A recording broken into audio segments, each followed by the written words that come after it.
But good evening, everyone. I'm Anders, and from where I'm standing, this is Caroline, my wife, and we have been running this meetup for coming up to 2 years, sometime in September.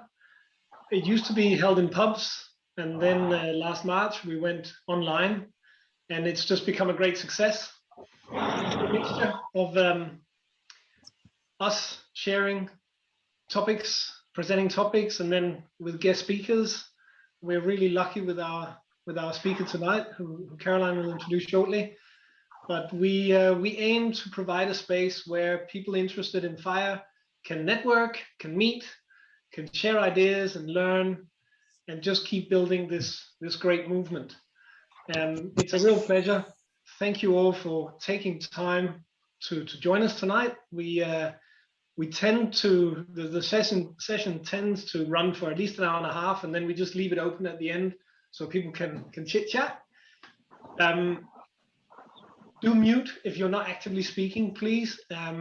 We love to see your faces, so cameras on if you're comfortable with that. If not, then of course, if it's not convenient, then of course feel free to switch it off. And do unmute yourself and join in and ask questions. It's meant to be interactive. There is also always a lively activity on the chat. If you look at the bottom of the screen, there's like a chat instance where you can ask questions, share information, share a lot of books and blogs and podcasts are shared there. So it's great place to interact as well. In the chat, you can also message people individually if you want to go down that route to build a network. So, you know, emulating the kind of a pub atmosphere virtually. So without further ado, have a very nice evening. And that's it from me tonight. Over to Caroline. Great. Nice to meet you all. Meet such a lot of new faces and see the old faces too. So focus on frugality tonight. This is one of the topics that was suggested a couple of meetups ago. It's something that we cover fairly regularly. It's a big fundamental in the FIRE movement. It's not just how much you earn, you also have to be able to look after your money, save, spend wisely. And when we thought about the topic, I couldn't think of anyone else to host it with us than John William, because he's really been one of our frugal fire heroes for a long time. I think we met first at one of the fire picnics around 2 years ago, the London Fire Group.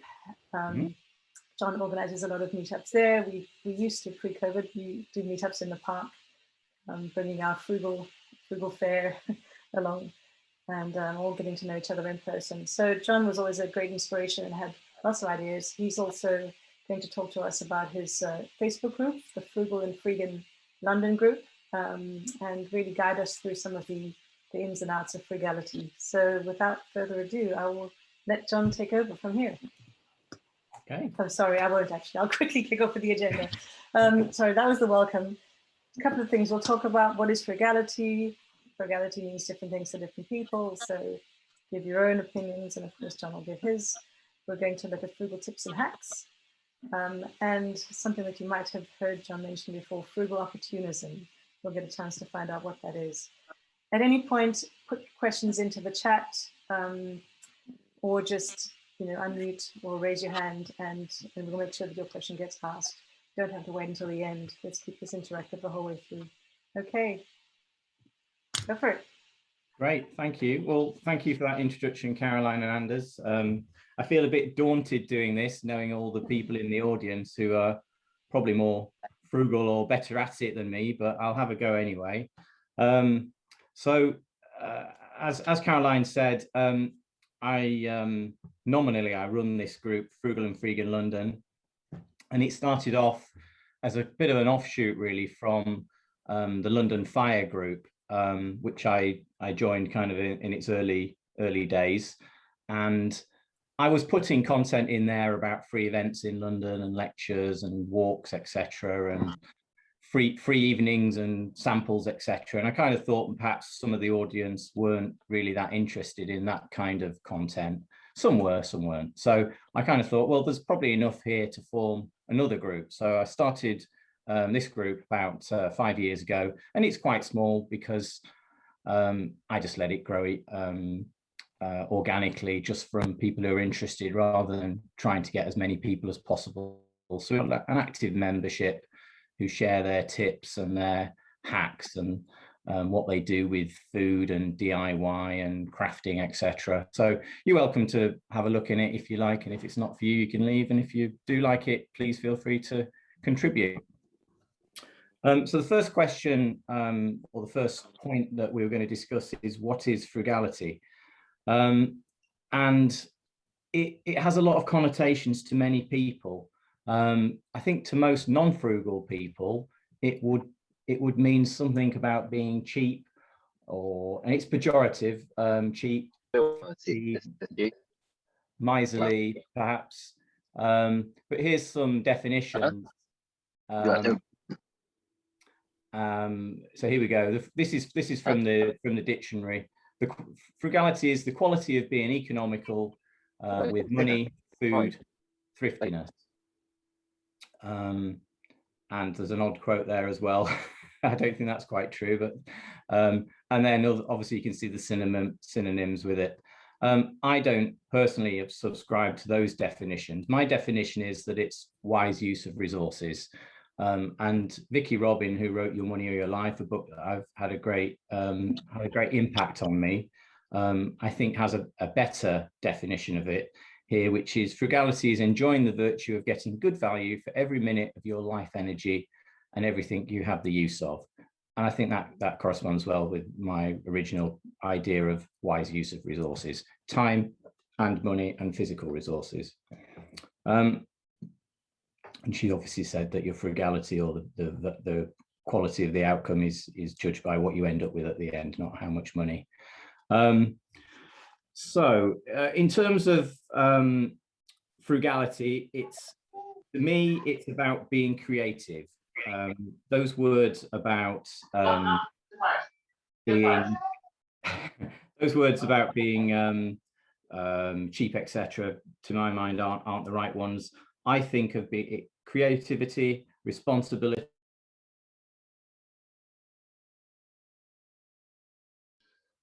I think we've lost John there, as far as I can see. No, I'm sorry. I'm just running through the participants to try and mute all the people who have background noise, and I just happened to mute John instead. And I can't find him in the chat. There we go. John? Okay. Yeah, okay, I'm back. Sorry. Yeah. And just for the rest of you, please, I know there are a lot of people here tonight. Please do mute your microphones. There's a lot of background noise going on. Thank you. Great, thank you. Yeah, so what I was saying is I find the words creativity, responsibility, finding solutions, problem solving. I think that's my definition of frugality. And of course, there is a money aspect, of course, because all those things save you money. So moving on to favorite frugal hacks. Now, there are so many frugal hacks. I don't have the dictionary on all of them by any means. I mean, I don't have a car, so I'm useless with anything to do with cars, apart from having an old one and driving it forever. Other people can do that. Something that I've got quite good at is, and it's kind of by accident, is with food. And probably this is where the word frugal opportunism comes in, because the pictures here show on the left there, there's some fruit syrups that I've made, and they're actually just made from the peelings and cores and skins of ginger, lemon, and apples, and you add those to soft drinks, and you have, or hard drinks, put them in fizz or in a gin, and you've got a fruit cocktail. And the pictures of the prep food there, that is an example of something which pret-a-mangers throw away all the time. Now, you'd think they'd give it to charity, but many of them don't. They often just leave them in bags outside their shop. And in central London, where bin lorries go round, every 2 or 3 hours, they'll be on the street for 2 or 3 hours, and then they'll be in the back of a bin lorry. So given that I walk past many of these places on my way to and from work, I kind of looked at them and thought, well, those are Pret sandwiches. They cost £3 each. And so I ended up just, having a few. And it's amazing, really, to think that, that kind of resource is out there. It'd be great if it was being saved, and many of them are being saved through an organization which I use as well, and I distribute food for, called Olio. And Olio is a food app.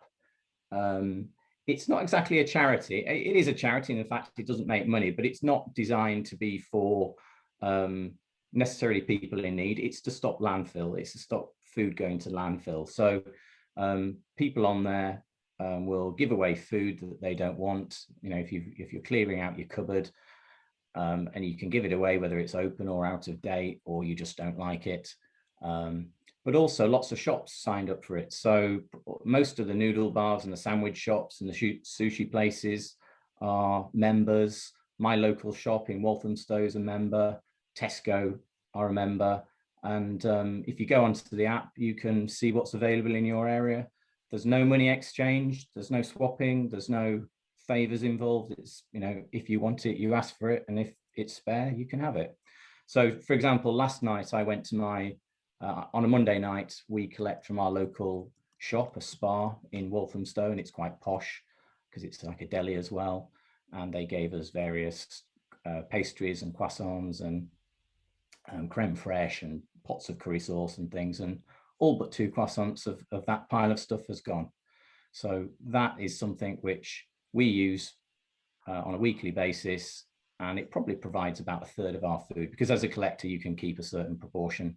But also I know other people and I can collect from them. So that's one thing. So that's food. Obviously, another frugal hack is, here is an example of home improvement. And I also run a DIY group if people are interested to join. This is an example of, this deck is made from roof timbers, which were on my street. My neighbor was a bit of a hoarder and just had a house full of wood. And when I moved in about 15 years ago, I just said, "Excuse me, do you want that wood?" And he said, "Oh, I was going to keep it and make something," but I could see he wasn't actually going to do that because the house was rammed. So he gave it to me. And a friend I lived with at the time, Tom, made a deck from it. And I think he finished it on the day of my 30th when we had a party. And I think there were about 15, 20 people stood on it at one point, and he was watching bleary-eyed from the bottom of the garden to make sure it didn't collapse. And it's been stripped a few times, and this is the process that I put in one of the groups, DIY or Frugal group, I can't remember, of me restaining it. And all those stains in the picture are actually things which I have pulled out of skips, and they are full. And some of those tins cost £35 each. So it's incredible what people will throw away. So again, that's what I would call frugal opportunism. It's just having your eyes open to what's around you and what can be done. So at the time that I saw those tins of teak oil in a skip, it wasn't on my mind. I needed to stain my deck, but I had a deck, and I know from time to time it needs restaining, so I grabbed them. And you've really got to have an eye on the future and be thinking forward, because if you only get things when you need them, then inevitably you'll have to buy them. So John, all of those items there, besides just the wood, were rescues and salvages? Yeah, I think there's a couple of items in there. There's a bigger picture that you showed, which showed various ones. And at one point, I think somebody cleared out their shed and said, "Who wants these for a £5?" And I knew from the value of those items that was probably 50 or 60 pounds worth of product. They just wanted them out, and I went and got them. So that there may be a nominal cost there, £1 or £2, but pretty much free. Lots of labor though, so not free in terms of time, but such is life. And also within that picture is the paving that I've been doing over the last year. And if you're in my DIY group, you will have seen me every weekend laying 2 or 3 stones. It's a small garden, but I think a lot of people said it was a bit like a pop idol or something. It's been a journey. And when I finished, I think I was very relieved as well. But all that stone has been pulled out of skips. There's doorsteps there, there's paving stones. It's all beautiful natural stone for the most part and cost nothing. It did cost time and effort and energy, but you know, you have to decide what's valuable. Do you want to spend hundreds of pounds per square meter on some stone, or are you happy kind of collecting it over time? You know, different people want to do different things. Back onto the frugal hacks. Now, what was I thinking? Oh, well, to do with food, I mean, we talked about veganism and oleo.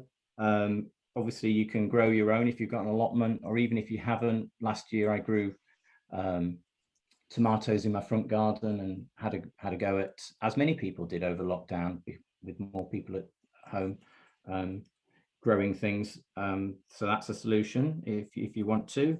I'm sorry, what was the wreath on the, was it the wreath or the door that you did? Oh yeah, I mean, that's a Christmas wreath I made, and it's extremely easy. Oh. And not thinking that cost anything. The frame was from a wreath thrown away the previous Christmas, which all your neighbors will probably throw them away. I mean, I think I've got a couple of really posh ones because of where I work, but at the end of the day, it's just a piece of metal. The pine cones were collected from a holiday in Canada where my wife family lives. And yeah, that's just something I quite enjoy doing it. And I've made them for my mum and my mum's house as well as my own. So you know, that's, I wouldn't probably buy one, to be honest. I mean, a wreath costs, I believe, about 20-25 pounds.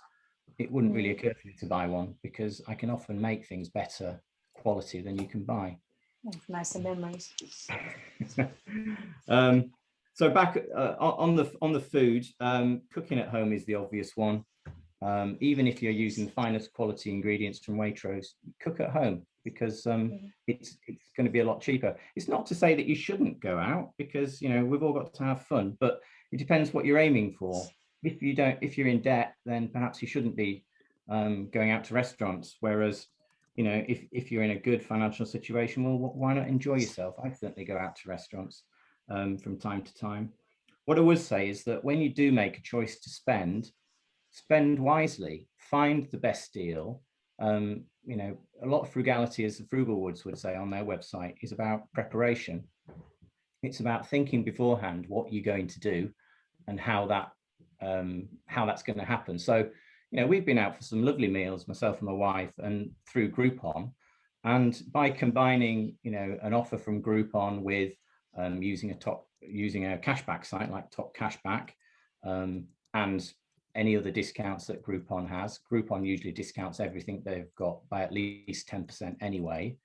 And then you can buy it on a cashback credit card or a points card. You can end up with some great deals. So, for example, I think in the Frugal group, a couple of years ago, we went to a French restaurant where a 3-course meal with a drink and coffee was originally, I think, £69 for two, and it was about half price with Groupon, then with the various like 15% off Groupon and Top Cashback, etc. It ended up being £12.50 each, which is incredible. I mean, you can't go to Nando's for that, can you? So, you know, just be careful about what you do and you know, research it, but don't not do nice things because you're frugal, because you'll just be playing into the, you know, the prejudices of the non-frugals. So John, on the food topic, I have to ask you about the best before experiments, seeing as you're bravely experimenting and researching on behalf of the rest of us. Have you ever had it? Well, tell us about it first, please. Yeah, well, what I do in the group is that I'm fearless when it comes to out of date food, because and I'm amazed that people pay them so much credence, because these methods of dating food just were invented in the 1960s when supermarkets started selling food. And before that, everyone just relied on their smell and taste.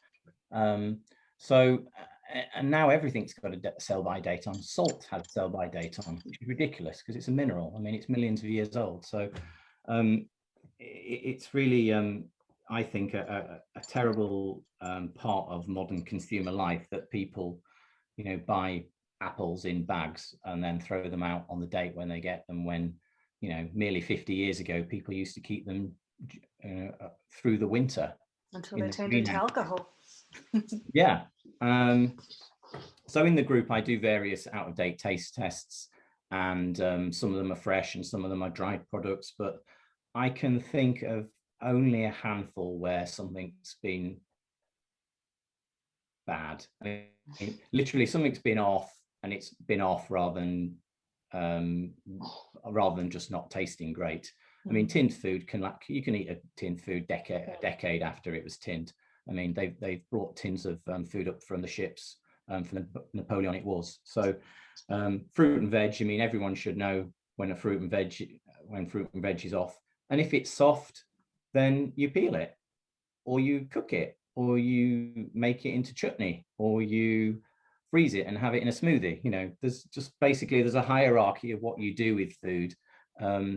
And, you know, years ago, well, our parents knew this, and hopefully, you know, we've all been taught it. But I think there's a lot of education we've done these days in teaching even the generation of parents who are bringing up children, you know, that you can do these things. I think so many people have been cosseted in their lives in terms of buying food at supermarkets, not recognizing certain vegetables or where meat comes from. And I'm from a town, I'm not from the countryside, so I don't have an idyllic view of this. It's just, to me, it's practicalities. But yeah, so and I think I've persuaded one or two people to try things that are out of date. Some very cautious people, so I count that as a victory. And I mean, this is where it ties into environmentalism. Frugality is environmentalism, because once you start using things until they're worn out and using every scrap of everything, then you are living a low impact life. You're using all the resources wisely. And of course, there's a knock-on effect. You don't need to buy them. They don't need to be produced. You don't need to spend that money. And that money is therefore available for the finer things in life, the nice things, you know, for treating yourself, for going on holiday, for, you know, whatever your love is. Frugality shouldn't stop you pursuing what you love. It should allow you more means to do what you love. So, you know, most of us won't be too bothered about where we get, for example, our groceries from. I know that there's a hierarchy of supermarkets, and I know people who shop at Waitrose, and it's very nice. But personally, I don't really need to buy bleach at Waitrose. I'm happy buying it at Tesco's. And you know, those savings that you make can go into something that you love. If you love scuba diving or horse riding or skiing, you know, spend it on that. So that's what I would say to people who say, oh, it's all about saving money, you know, life's too short. Well, actually, life's too short to be at work for 50 years and to be commuting an hour to get there like I do. So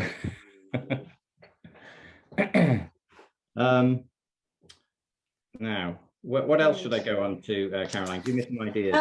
So, well, you could please tell us about this lovely picture in your, which I guess is, oh, right. Yeah, this is a picture which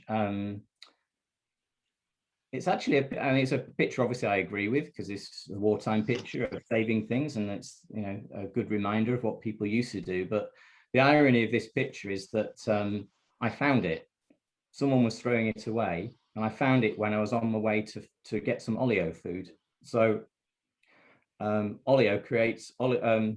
frugality creates opportunities. You end up meeting people, excuse me, meeting people and doing things you wouldn't necessarily do, and one thing leads to another. So, you know, in terms of, I met some great people through the Facebook group and through the FI group that I would have never have known. And we've had some great times. You know, the social events that we do when we were able to, you know, were great nights out and made some good friends, and some of them are here tonight. And it's good to have those people that are on the same level, that you can, you know, you don't have to feel embarrassed about you know, saying, oh, I did this. It's like, oh, I've done that as well, you know, because we all know that we're aiming for the same way. You know, there's a mixture of environmental concern, financial concern, and, you know, not wanting to work forever. Perfect. Does anyone else, while we're on this topic, have any quick frugal tips and hacks that they want to jump in with, or other tips on the DIY or food categories that John's just talked about? Everyone's shy.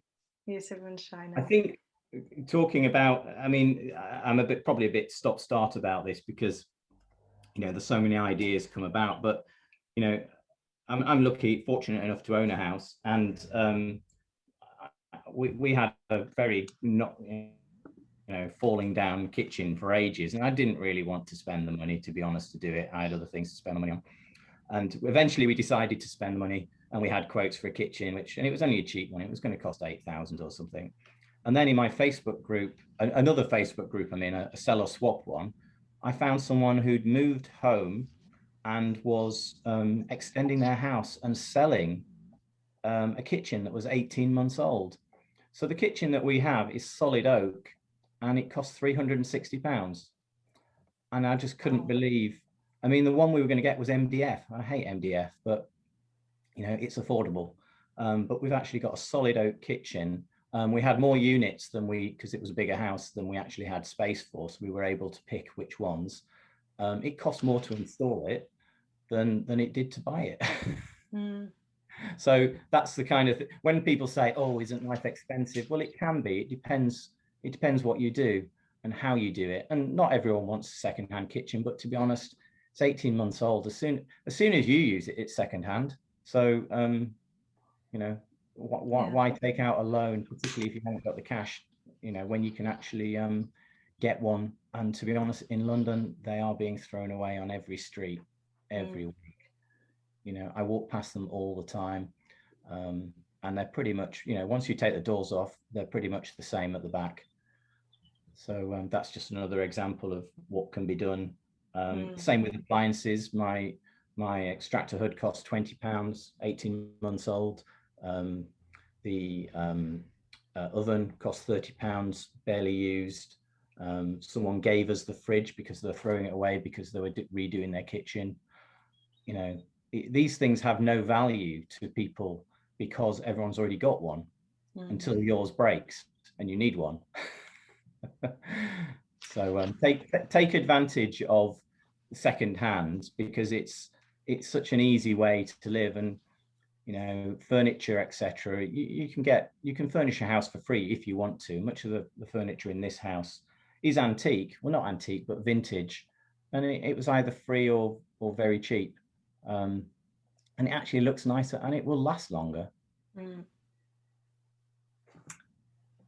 Very great idea. And you also mentioned when we spoke earlier, John, that you are borrowing appliances and things.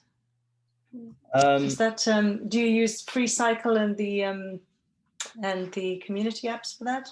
Well, I use I'm in a couple of local Facebook groups, a gardeners group, and when I started to do my paving, I needed what's called a tamper, which is basically just a heavy piece of metal on a stick.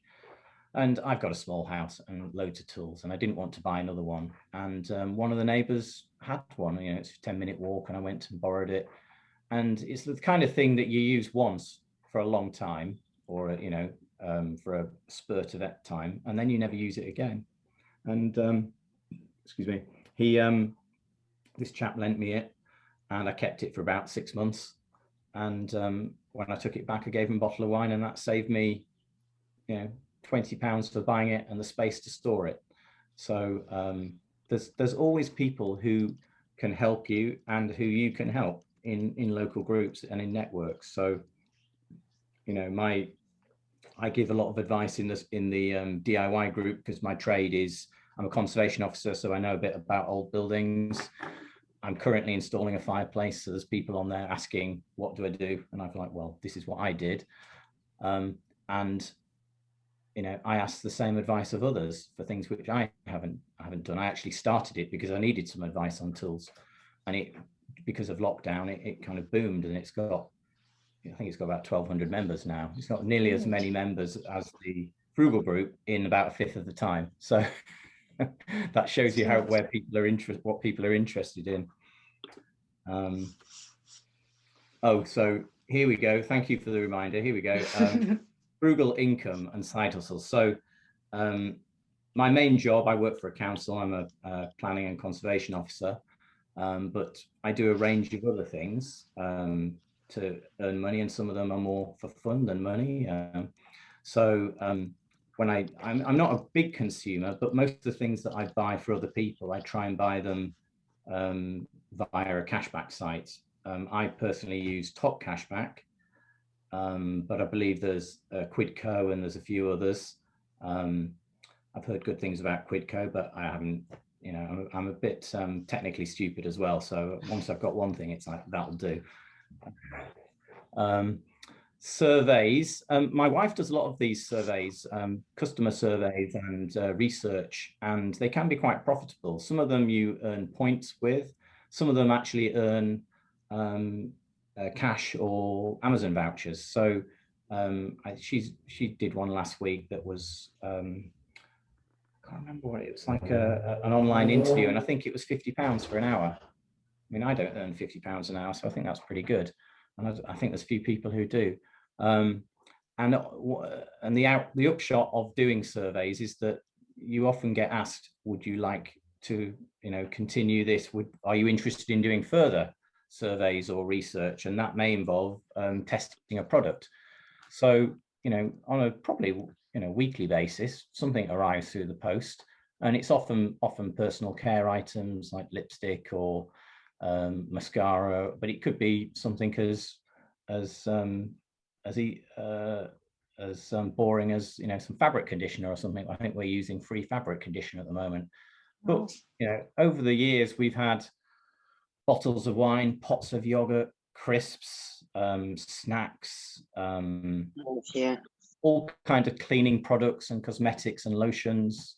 Yeah, if you're into that, and financially it's not a massive earner, but it's something anyone can do, and it's something that takes very little effort. You can do this while you're watching telly, you know, answering questions online.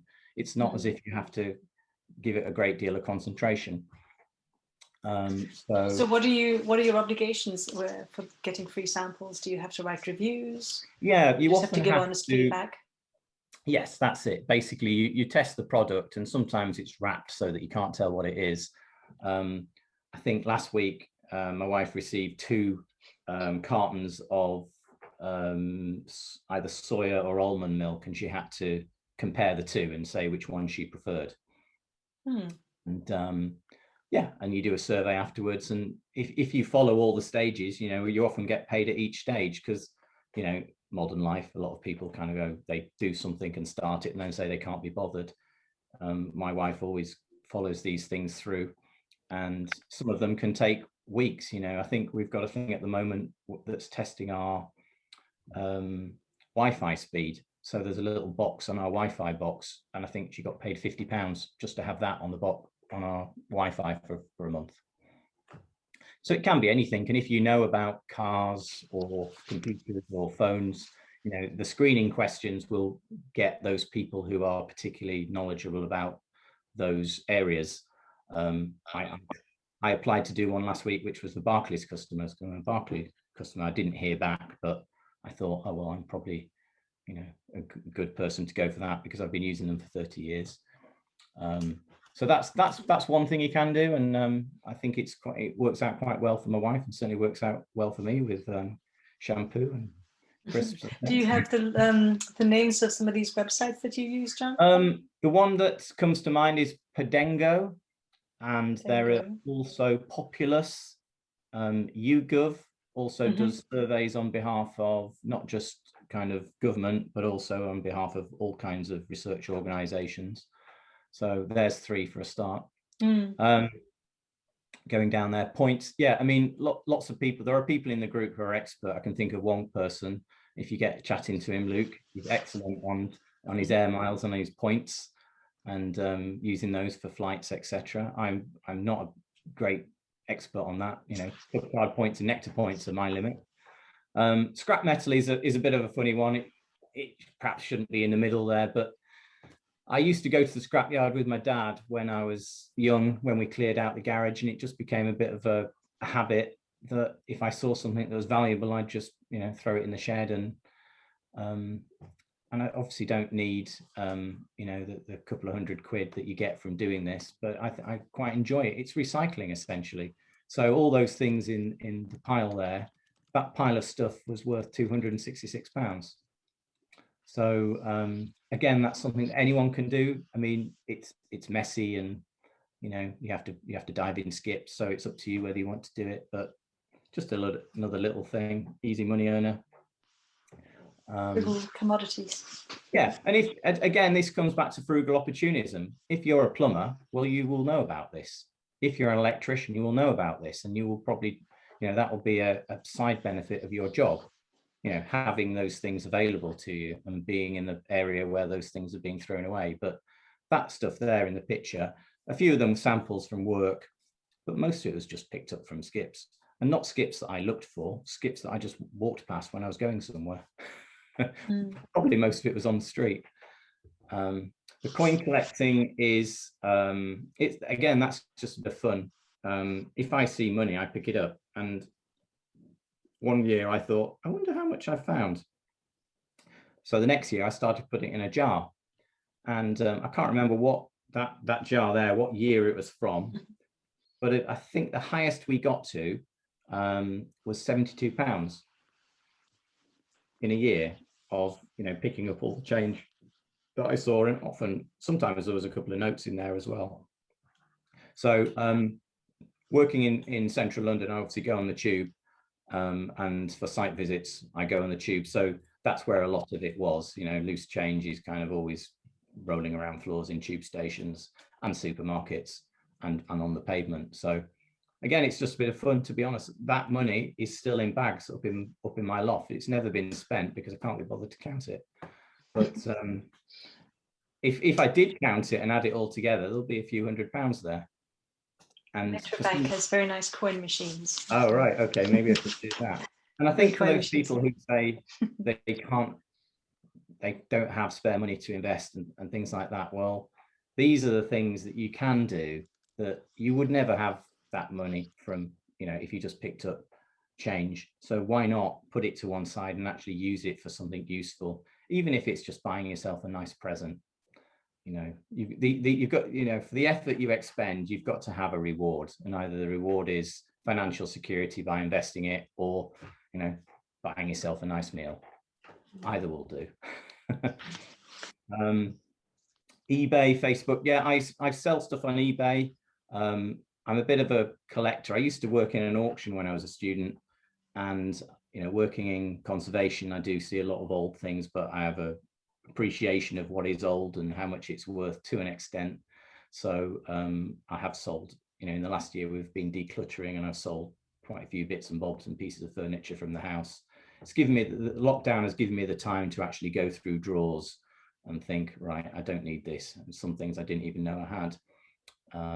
Facebook is the same. In fact, Facebook in one way is better because you can do it on a more local basis, and you can get rid of things quicker, but you usually get less because you're obviously selling them to a much smaller number of people. And Etsy sales as well. I don't do Etsy, but if I made something that was sellable, I probably would. I know people who do.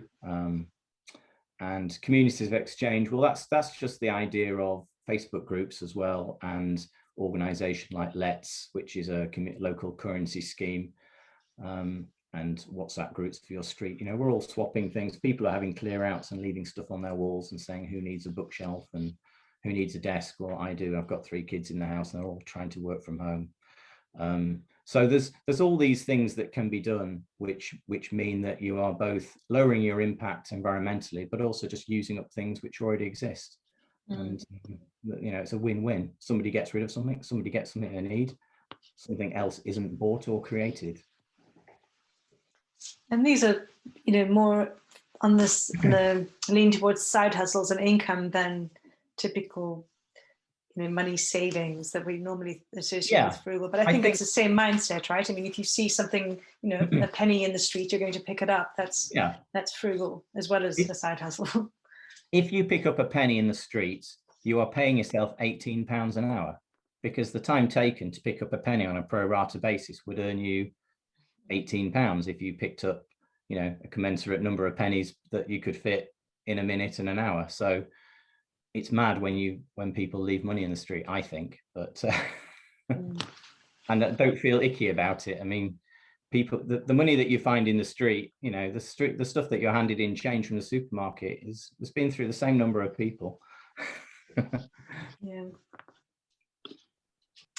Right. I think we had a few curious people about the beer. Talking of beer, as I'm drinking a beer, that beer there was a out-of-date beer which was being thrown away from an office in the city, and my office is in Victoria.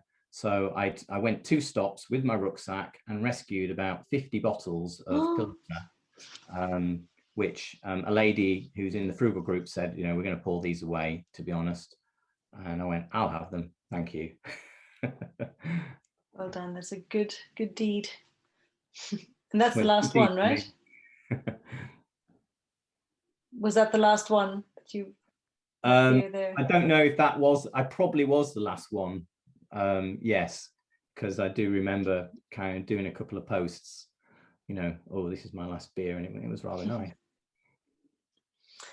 So you've talked a little bit about the frugal opportunism. I mean, do you have anything to add to that? Is it just your philosophy to taking the opportunities where they come? Yeah, I think opportunism has, in many ways, it's got a bad rap because it's associated with opportunistic criminals. But you know, an opportunity is a good thing. Who doesn't want, who shouldn't and wouldn't want to take advantage of an opportunity, because it can benefit you and it can benefit someone else. And you know, that's what many things that you do within frugalism, you're either helping yourself, you're helping the environment, and you're often helping someone else as well. So you know, there's nothing to be you know, sneered at in being an opportunist. You know, I'm proud to be an opportunist. It applies to all kinds of things. I mean, I've been quite lucky in the last year or so to actually have people approach me asking me to do consultancy work, which I haven't really done before, on my job.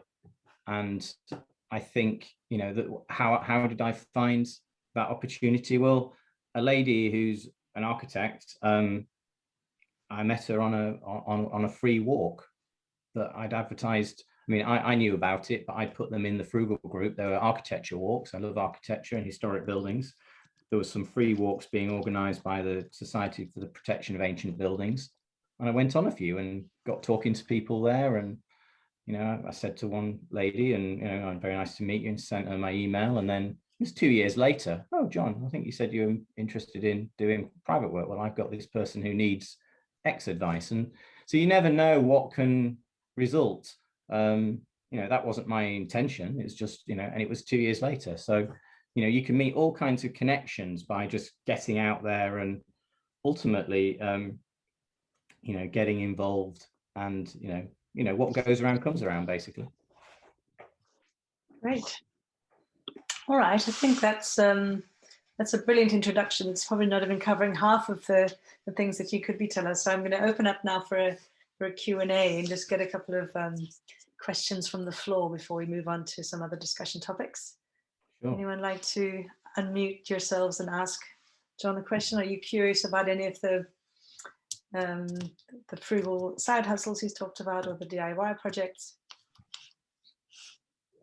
I had a quick question. Yeah, sure. Yeah, I just wanted to ask, in terms of the opportunism, how do you kind of draw the line between that and hoarding? Because I could see that, yeah, well, that could come in handy one day, could turn into yeah. Well, I think my wife would have a view on that. She's probably in the other room smiling at that. I must admit, I have collected too much. And, you know, I'm in the process of decluttering. I do still think, oh, I could use that. But I've got to the point now that I can go past something and not take it. I went down a street the other day to collect some apples from a friend. And I saw a lovely little oak 1930s side table. And I thought, that's a nice table. And many, you know, 5 years ago, I would have probably grabbed it. But this time I thought, well, that's a nice table for someone else. So I think you have, sorry? Someone else's turn. Yeah, I think you've got to be wary of it going too far. And have you ever brought anything home where your wife has said that's not coming in the house? I think there's a few raised eyebrows and what's going to happen to that. And sometimes I say, oh, I'm going to sell it on eBay. That's okay. I think one time I found I think it was a didgeridoo and a ceramic drum, and I kind of brought them home and I put them in the hall, and she did say, what's going to happen to those? I said, if I don't sell them in a day, I'll put them outside. But she's very generous in her, you know, she knows what I'm like. So, and I try and accommodate her and not do too much, and also, you know, do things in a reasonable way. I think many years ago there was a story that that she's told to other people, is in that House of Fraser in Victoria closed, and they had a closing down sale, and I went in and I could see all these opportunities, and they were selling all the dummies, all the mannequins, and you know, no, obviously office workers don't want mannequins, you know, and they don't want you know, nearly 40 of them, and I bought nearly 40 and I had them delivered, and I got a really good price, you know, I think I got the lot for 70 quid or something, and I got them delivered on a day that she wasn't here, put them all in the loft, and I started selling them on eBay, and the first one, I think the first one I sold for £100 because a photographer needed it. So I was in profit straight away, but she never actually knew how many they were because the loft wasn't a space she went into. And I think it was a friend who let the cat out the bag, and she couldn't quite believe it. Did you sell them all? Yeah, they all went. Well, there's a question from Jen. Jen has his hand raised. Hello. I wanted to ask a question around local free cycle groups. I added it on the chat, but basically throughout the last year, my local group has become less about the eco side of things and more about people sort of begging for items and charity, and even people asking if they can have food. And I've become really uncomfortable using my local free cycle group. I was hoping to use it, you know, both for my personal residence, you know, furnishing my flat, and also for looking at upcycling and possibly selling. But now I've got to the point where I just don't even look at the free cycle group because I feel so guilty. Have you encountered that as well? And how do you kind of deal with that feeling? You know, do you still feel comfortable taking items when there are people in need that have real dire need for those items? I don't collect things anymore, so I don't really have that dilemma, but I stopped using free cycle because I was giving things away, and I found that this is quite a common occurrence. When things are free, people don't value them, and therefore you get people who don't turn up and mess you around sometimes. So I ended up dealing more with either just putting things on the wall where people could take them, or giving things away on Facebook, or indeed I joined a selling group on Facebook. And if you sell things for a nominal value, I think even having a nominal value, you know, £1, that there is a kind of more of that is a contract. I'm coming to buy something, you are going to sell it to me. And ironically, I think that works better. Where it comes to you know, people who need it more, well, yeah, there's plenty of stuff that's around for free that's just on the street, to be honest. If you need furniture, I see furniture all the time on the street and in skips and in people's front gardens. So you know, I wouldn't personally worry about that point, because you know, it's just got to be used by someone. People often say about Olio, shouldn't it go to homeless people? Well, Olio is a food waste charity, not a poverty charity. But actually, the volume of food waste is so massive that you could feed, you know, the world's hungry, and there would still be stuff left over from the Western world. And particularly in London, the places that Olio collect from, those shop slots have already been offered to charities, and charities have said no, we don't want them. So by the time stuff gets to shops are giving stuff to Olio, they've actually offered it to homeless shelters, to food banks. And also the stuff that's being given away on it, it's impractical. You know, it's stuff that expires that night.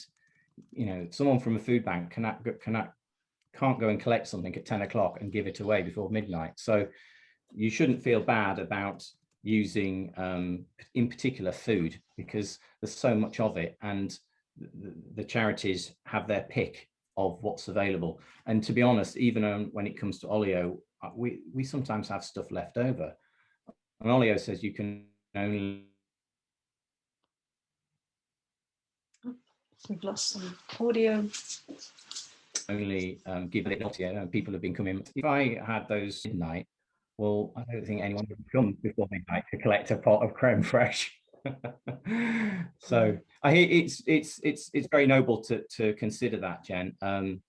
But don't beat yourself up over it, really, because you know there's lots of services for those who are really in need. Thanks. Sorry, John, can you just... Yeah, we lost your last sentence, John. Can you just repeat the last thing you said about I just not said feeling don't, guilty? Yeah, don't beat yourself up, because the people who are really in need, from my experience, and I know people who do work for various charities, and they are well served, and they do have a lot of people looking out for them. So yeah, if you see something going to waste, please use it, because most typically, if you wait, it gets destroyed and thrown away, and I've seen that myself. Thanks for clearing that up. I have used oleo and other food waste apps, and I have felt quite guilty about it. But now that I know that it's offered to charities first, you know, I feel a lot better. I think they should advertise that more. It's not clear. So I've seen a lot of comments saying, shouldn't this go to charity or should this go to homeless people? So it's about people misunderstanding, really, you know. I mean, for example, one of the biggest things is bread. There's not enough people to consume, the poor or the otherwise, to consume the amount of bread being produced. You know, most of it, you know, Tesco are throwing away thousands of loaves a day, just because they have to produce enough so that the shelves never go empty. You know, it would be refreshing if shops could say we've sold out, and that's fine, but they never allow that to happen. Great. Any other questions?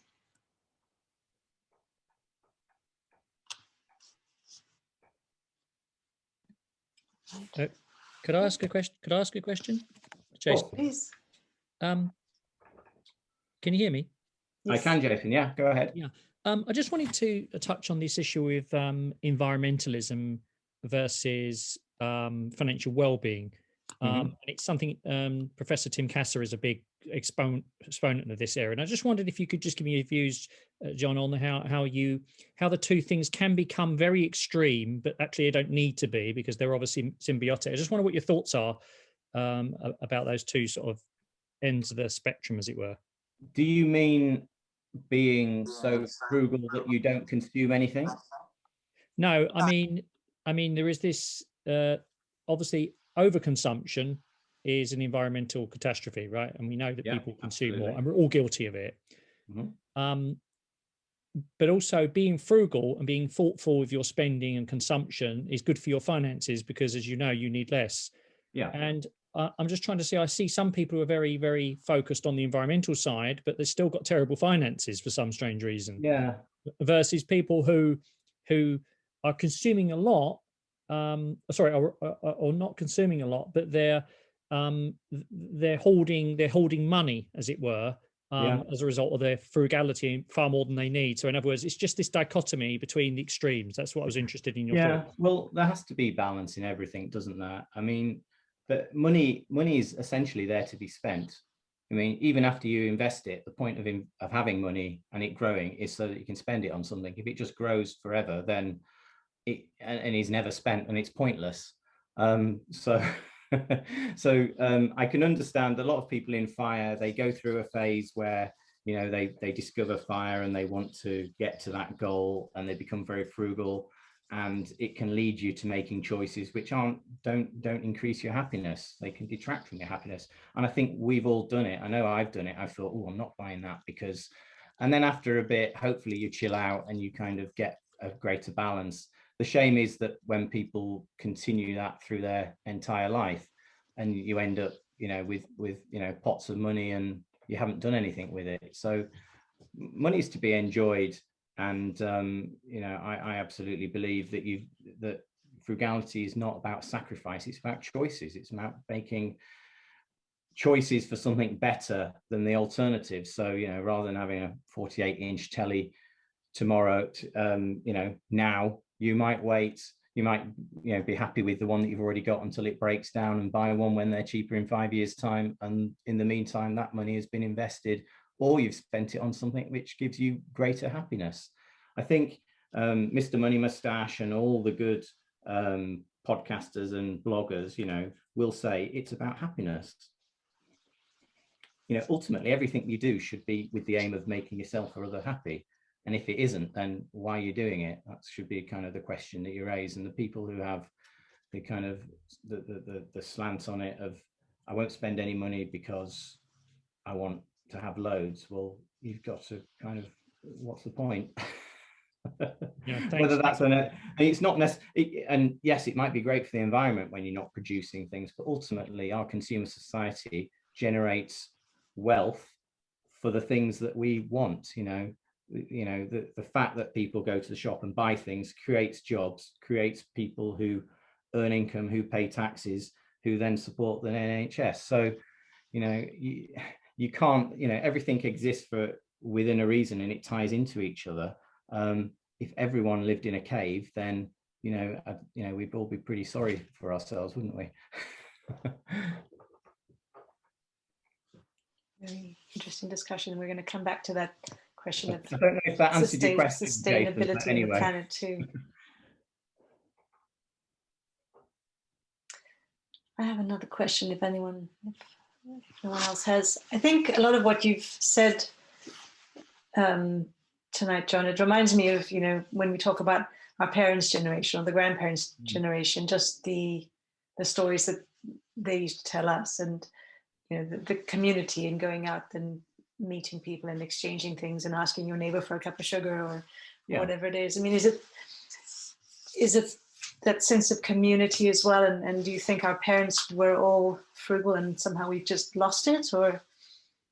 I think it depends how old you are, really. My parents were brought up during the war. My mum is 82, 83 now. So she grew up during the war. She was a baby, and she, you know, her formative years were under austerity and rationing. You know, rationing didn't stop in this country until 1954. So I think they are used to living with less and being more content. I think now people want more and they feel entitled to more.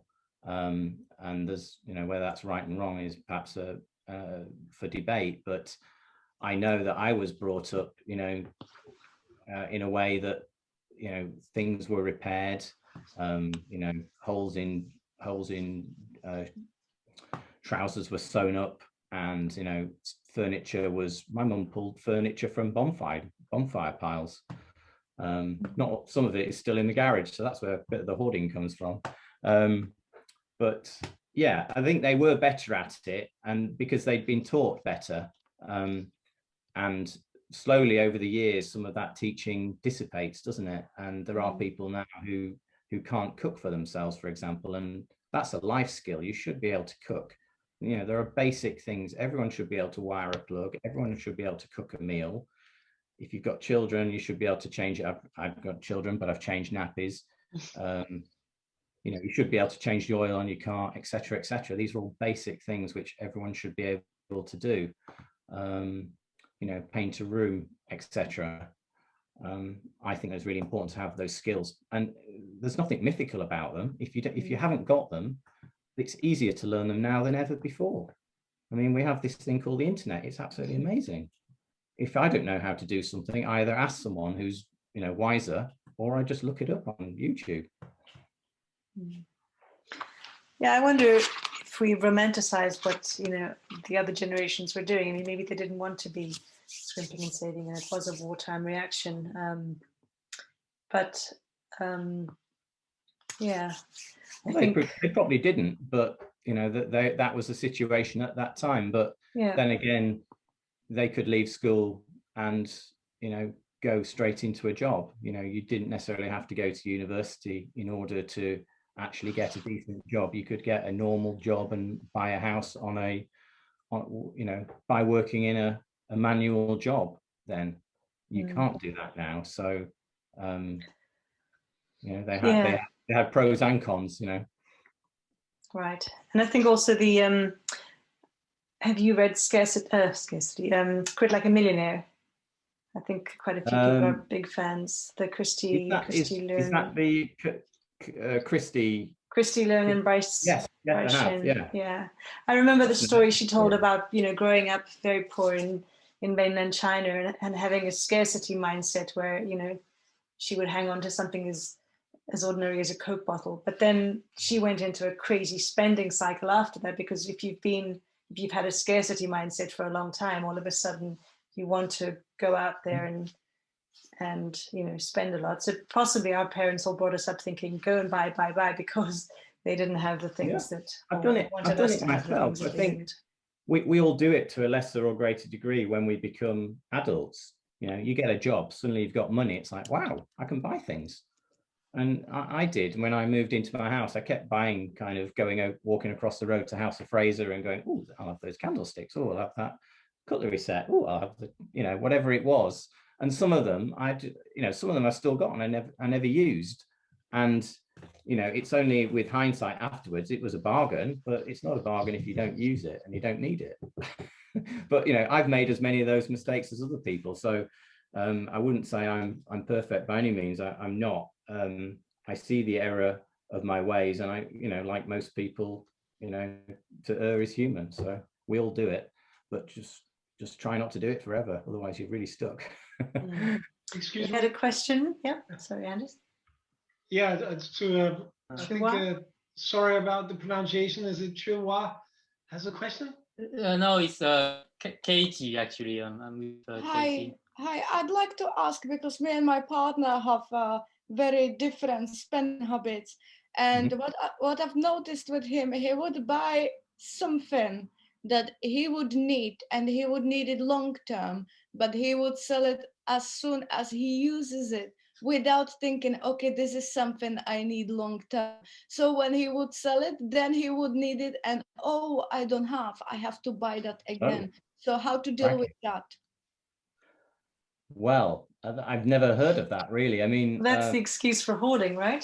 I will need it tomorrow. No, I'm not talking about needing it tomorrow. Say, for example, we have both of us, we have e-bikes, and try to steal his bike, and he needed this angle thingy to cut the chain, and he said, I've had one before, but angle grinder. Then and then he had to spend another £75 for it. Okay, well, that I mean, something like that you should own for the rest of your life. I mean, they're incredibly useful tools, and they do break, because I've broken one. And you certainly don't need a £75 one. You can buy them at Argos for 20 quid, and they're perfectly serviceable. I've built a whole patio with one. But yeah, you've got to keep things that are useful. I can understand not wanting to become a hoarder, but having a basic toolkit, having a shoe shine kit, owning an ironing board if you need to iron shirts, all these things, they're just household things that you've got to have. If you've got a garden, you need garden tools. No, but I think that's the wrong example, because that was early, because our bike was going to be stolen, so I had to pay whatever price to get the tool. Right. But I think the more relevant example is on Amazon. So I can buy product on Amazon for free if I give them a review. So I buy a lot of stuff. Well, that's clever. Yeah, I have them, and I bought like some LED light that was nice, and then I sell them because it's free anyway. And then she complained. Yeah, because he bought it for me, and then I come home from work and lights are nowhere. So, yeah. I'm not sure we're going to solve this problem tonight. That's a really clever thing. You should put that on the Frugal group. Yeah, I should to buy and sell. But yeah, very often I find like good deals, like even on Gumtree. Sometimes people sell at the bike at lower price. So I buy it, use it a bit, and sell it at profit. So that's a good thing. But not everyone in the household is happy, you know. That's Yes, because think- you are I think there's sometimes selling the things that are meant to be kept. I yeah. think there's some truth in that, because I think Mr. Money Mustache, you know, says store your things on Craigslist. And I think it does depend what it is. Personally, I wouldn't sell tools unless you have too many, which is quite an easy thing to do, because, you know, I used to pick them up at car boots, and then I realized I've got 4 pairs of pliers and I don't need 4 pairs of pliers. But if it was something, you know, kind of big and bulky that you were only going to use once every 5 years, it might be worth selling it, to be honest, and buying it back later. It depends what it is, but, you know, if you've got the space, I would store it. But you know, it's not the end of the world if you don't, you know. I think on that note, I might have to move us on, because we're already over an hour into our meetup. But that's a very interesting question. Thanks, Julia. Right, we are going to attempt a breakout room. This is quite a big group. You can talk about anything you like about frugality, but as a kickoff topic, we'll go with, what are your favorite frugal tips and hacks?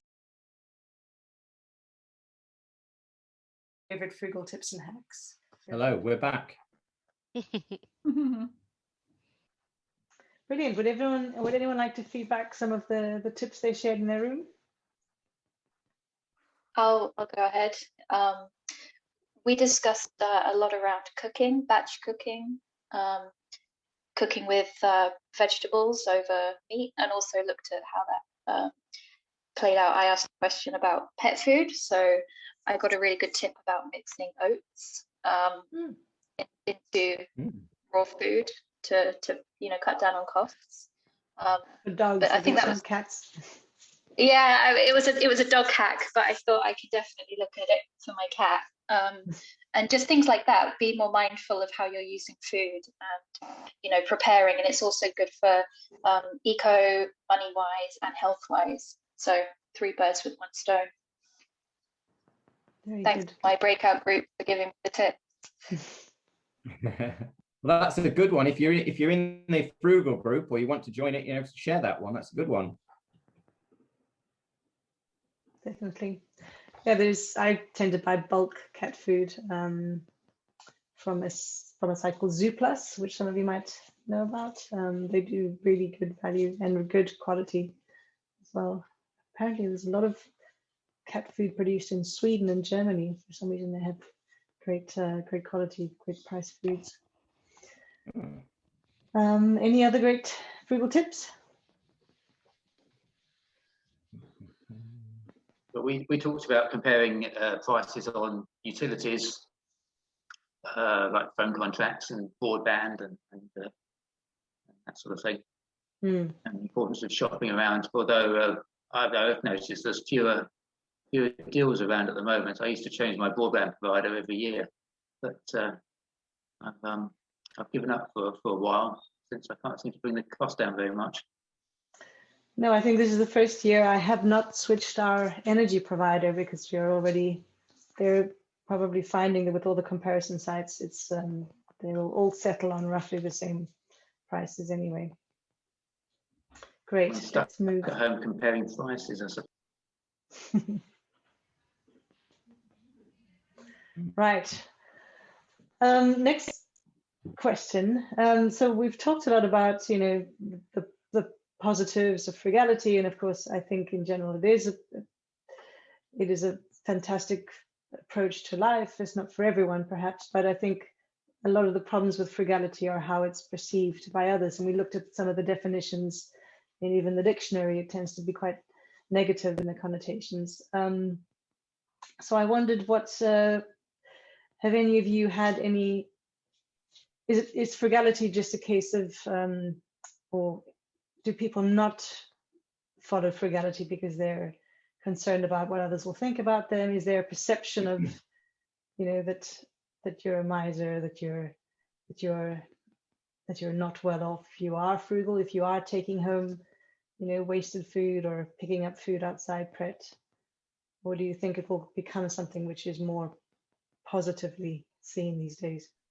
I think in some ways it depends what's in fashion, because if you think about a few years ago, if people said they were fixing clothes and baking bread, you would assume they're poor. But now these kind of things tend to be kind of middle class pursuits. And it's strange how these things have become fashionable. And there are certain sections of society who go, oh, I wouldn't do that. I don't need to. Where there's a huge group of society who absolutely don't need to, and they willingly do it. So I live in quite a gentrified area, and it's really crafty. There's people making things and rescuing things, and you know, ostensibly they could easily go out and buy the same things.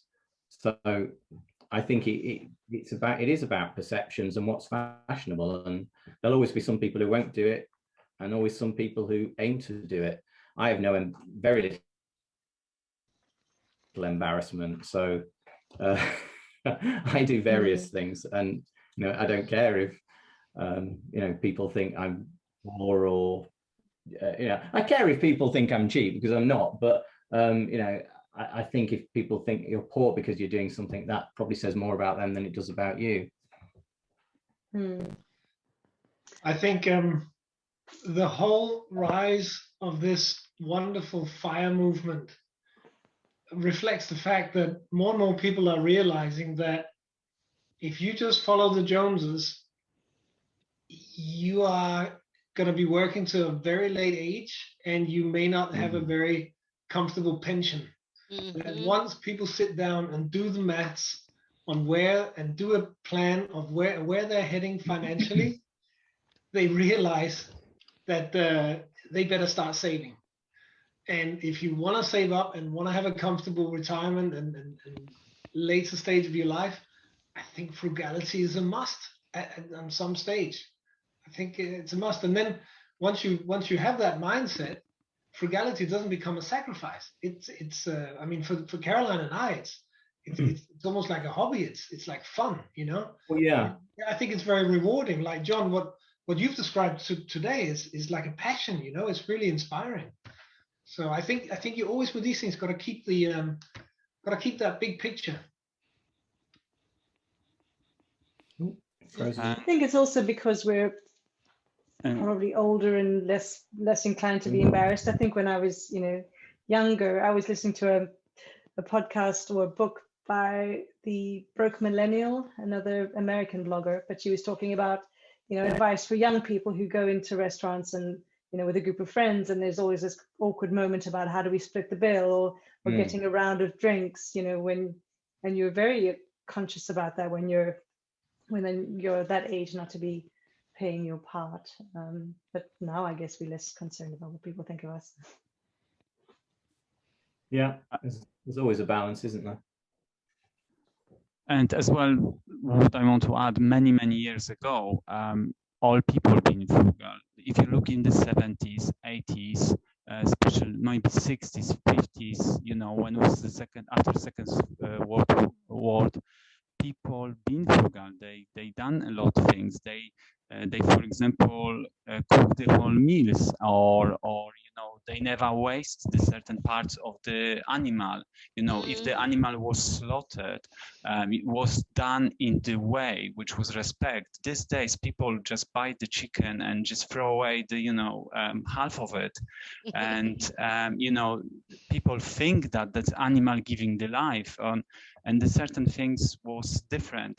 And these days, if someone is saving, is perceived like, oh, something is wrong in your household, or you know, it's you know, why you eating the, you know, the apple to the, you know, to the core, or you know, or the things like that. When other days people just do that, nothing was wasted, was reused or eat the whole things. And it's as well strange because we bombarded with advertising, we over consuming the things, and because that overconsumption, you know, everyone thinking that, like Alex mentioned, we have to keep up with, you know, beautiful adverts and the beautiful things which television and other media, you know, teaching us and doing introduction. But I think it's interesting. There was a post on one of the Facebook groups this week about things that come full circle, right? You know, when things which are looked down, as you were saying, John, maybe something which is lower class or something for people who can't afford it, and they become fashionable. Like, veganism, in a way, it was a sign of wealth with how much meat you could consume, 100 years ago, 50 years ago, and now it's much more fashionable to be completely eating vegetables, or tiny houses and minimalism, all those things. They're hopefully coming more and saving the planet and being sustainable. Those are all things which are coming back, we hope. Yeah, we hope. So, sorry, go ahead. Moving on to the planet. Nice segue. Yeah, so the next topic is, I guess, frugality and the planet. So I think maybe it's more acceptable for people to tell people, I'm doing this because I buy secondhand clothes because I don't want to waste things, and I think it's a much more sustainable way to do things. So frugality is often tied with being eco-conscious and sustainable. But I wondered if there were any times when frugality doesn't mean sustainable. So for example, if you're buying the cheapest items, I always, the question of organic or free range versus, the cheapest items. Are there times when it's better to be spending more? I think it's definitely better to be spending more on things which are important in terms of, for example, if someone put in the comments about buying cheap tools, you can get cheap tools and sometimes they are fine. I mean, I know particularly if you want cheap tools, you should go to a car boot sale and buy old tools because they're much better quality and they're probably even cheaper than cheap tools from, that you get now. But if you are doing a job and you need something to work and it's your profession, you should definitely buy good products. And if you, I mean, I don't buy much, but I got married a couple of years ago, and I did go and buy. I mean, I have several suits, but I went and bought a new suit, but I only got it from Marks and Spencer's. And to be honest, the only new thing I bought since is this jumper. And I've got a wardrobe full of clothes, probably too many, even for a man, I guess. And it's just I just don't need it. And you can get things secondhand. This T-shirt I'm wearing, I think, cost £2 from a charity shop.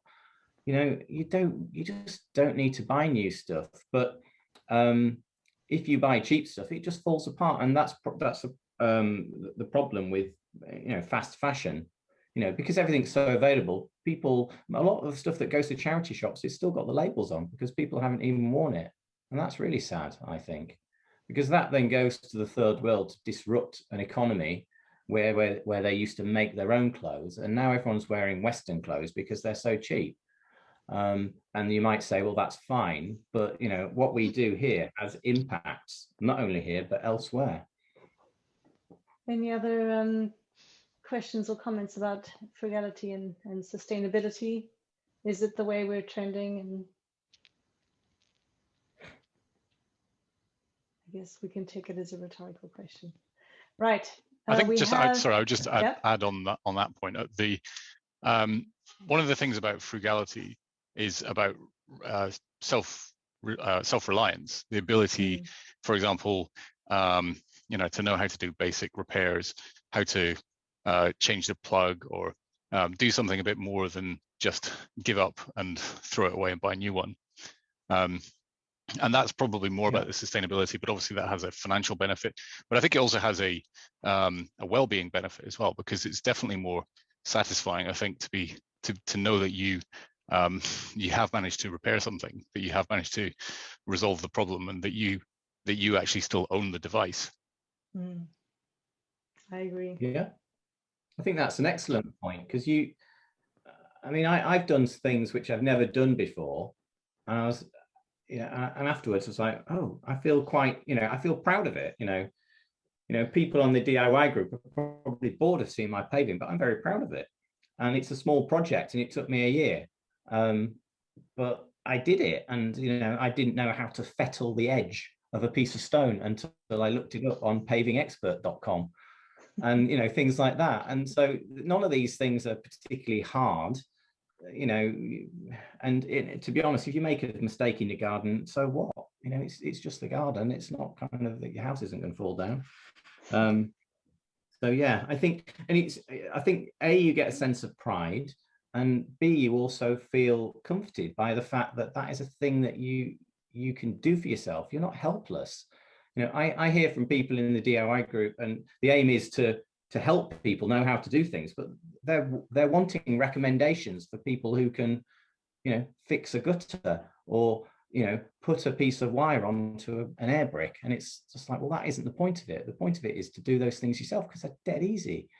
I mean, what kind of builder is going to come out and put some wire on an air brick for you? I mean, he's going you know, they're going to, you know, a guy painting the house opposite me was being paid £180 a day. And I thought, bloody hell, that's a really good deal.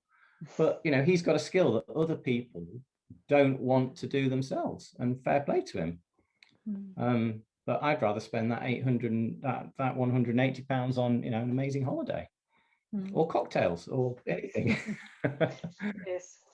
And I know Anders was joking about his painting, but you know, we did give up at a certain point, but it was very satisfying to get into the DIY ourselves. And I really don't complain about most of the painting quality around the house. I know he was a bit more fussy. But you know, it's something that you take pride in, and eventually you done by my wife.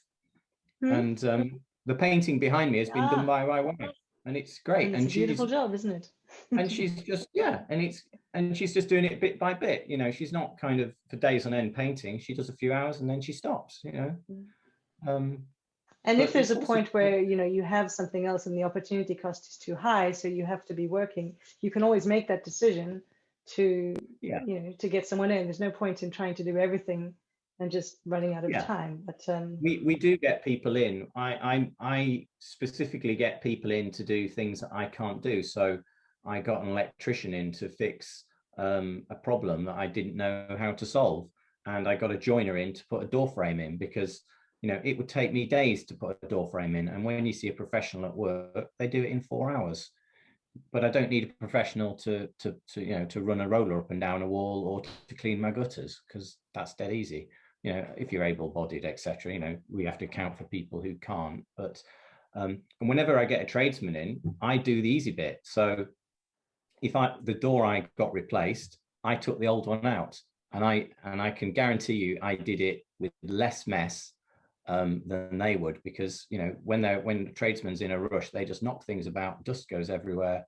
I did it really carefully. I hoovered up, left them with a clean slate. So, right, okay, bought the door, bought the architrave, had it ready. There you go. You do the skill bit, and I respect people who can do a skilled job.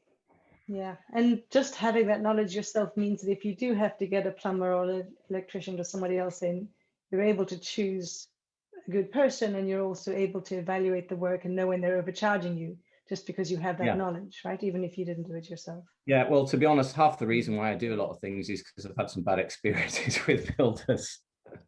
So I've had things done, and afterwards I've looked at it and went, I could have done that. I could have done it better. So that's why I do quite a few jobs myself.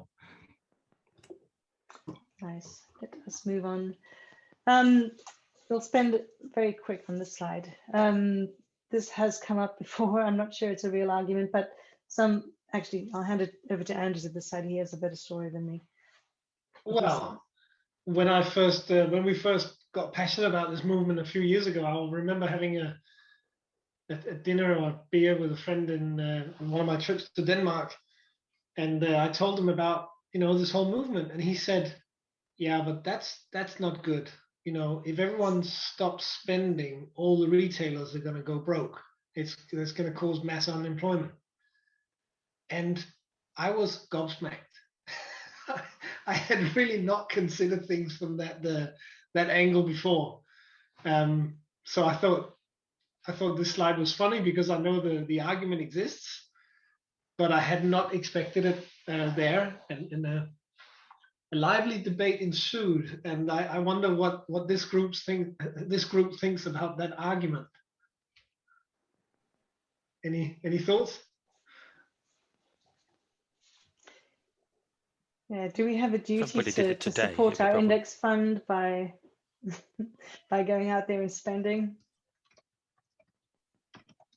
Sorry, someone wanted to I would answer say there. to that yeah, sorry, I think I'd come in on that one. This is Dominic, and say that I think that means it's a good time to buy more of the index funds, because if people are going out and spending on the high street, it's going to come back into those. So it's a field day for us. I want to, what I want to say is just, I don't think so the economy will suddenly collapse or will be something else. What is frugality is intention, what we want to buy. It's not that we don't buy the stuff, we're still buying, but we know why we buy them and what they for, and, you know, and we consider something. So what we have actually intelligent consumers. We don't have the people who are just buying on the sake of buying to feel good, but we have the people who just intentionally choosing the product or the leisure or the other activities which they know they bring the value to their life. So what's happening is actually, it's not that we're creating less job or we take the jobs, but we shifting from, you know, from the mindset of, you know, just buy, but for by why. And I think so economy will even prosper with that than suffer. Would I just chip in now, please? I just want to add to what Anders said about if everybody did not spend money, suddenly the economy will collapse. It's like what John said before, it's about using it wisely and diverting. For example, frugal people are not necessarily hoarding money. It's, for example, if I decide not to buy clothes this year, I'm actually saving money to go back to Peru, because seeing my family is more important than buying clothes. So you are still spending, you are still paying a flight ticket. I know it's not eco-friendly. There are still a lot, maybe air hostesses being paid for that. You're taking the taxi to the airport.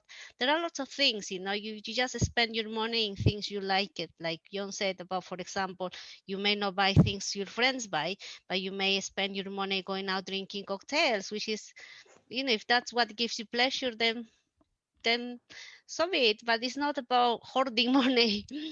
And also frugality is about being quite resourceful. And I think we gave the back connotation to the word frugality, because frugality actually is being resourceful, isn't it? It's about being efficacious with your money, and efficacy has got a good connotation. So I think we need to reframe frugality in those terms, because we want to encourage more people to save money, to spend wisely, not hoarding, but spend wisely. So the economy is not going to collapse. It's just no, we need more frugal people.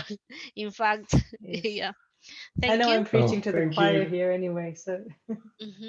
Someone said in the lovely, comments lovely. as well that money invested in the market is not hoarded, and that's right. It's, you know, money invested, but money in banks is also doing things, but money investing is in businesses. So and businesses grow and they need finance. So I think that's a fair point. And yeah, you know, we have as you also, sorry, go ahead. No, I would have answered. What if everyone adopt a non-frugal mindset? Well, we know that one, don't we? That's We're the heading in world that we're direction. living in, which is not is ugly. So it's probably time to do something different. Yes, and I think as John said earlier, I think that the chances of this happening when you see what people around us are still doing is very, very small. I think the frugal people, unfortunately, are still in a very small majority. So we're not in danger of collapsing the economy just yet. Right, we have, gosh, only 15 minutes left. So I'm going to move on very quickly to our last breakout room.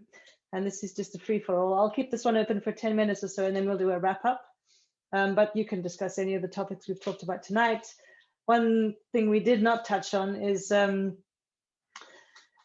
there such a thing as born frugal? Or can you actually become frugal? So are you naturally frugal? And then also returning to the topic we talked about at the beginning, what does it mean to you? What is your definition of frugality? Is it being intentional, being resourceful, living life to the full? I think we can ignore the third question, probably always yes. All right, I'll put you into breakout rooms, 10 minutes this time. If anyone can't stay for the full 10 minutes, then don't worry, we'll share the recording in the notes.